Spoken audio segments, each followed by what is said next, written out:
من بدبخت پیر پسر شدم، هیچ کی زنم نمیشه. آیا شما عزیزان در من ایرادی میبینید؟ خودت کچلی. من هنوز امیدی بهم هست. روش های جدیدی برای مو اومده. چند تا دارو رو با هم دکترها قاطی میکنن توف میزنن رو سر خودش مادر میاد. یه دارویی من مصرف کردم، دکتری به من داد، خدا خیرش بده ازش نگذره، من خوردم موهای گوشام در اومد، شبیه گربه ها شدم.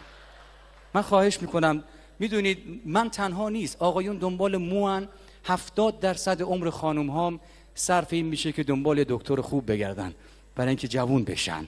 نمیدونم علت چیه. قانون 21 نیوتن میگه که عشق و علاقه مرد نسبت به زن نه کم میشه و نه از بین میره، بلکه از زنی به زن دیگه منتقل میشه.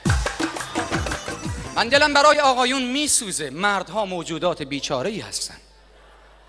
مرد تیپ میزنه، خانومش میگه معلوم نیست با کی قرار داره. تیپ نمیزنه، میگه اه چقدر شلخته است.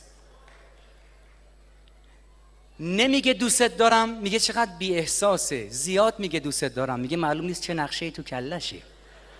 میگه گشنمه، میگه همش به فکر شکمشه. میگه شام نمیخورم، میگه معلوم نیست بیرون با کی چی کوف کرده.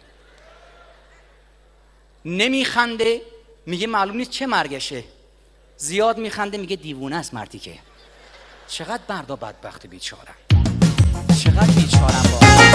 البته وضعیت دخترها نسبت به پسرها زیادم جالب نیست. دختر تا زمانی که خونه باباست، پدر با یک ادبیات خاصی بهش میگه دختر غلط کردی، بذار شوهر کنی بری خونه شوهرت، اونجا هر غلطی دلت خواست بکن. شوهر میکنه، ازدواج میکنه، میره خونه شوهر بهش میگه غلط کردی، فکر کردی اینجا خونه باباته که هر غلطی دلت خواست بکنی؟ این بالاخره کجا غلط کنه؟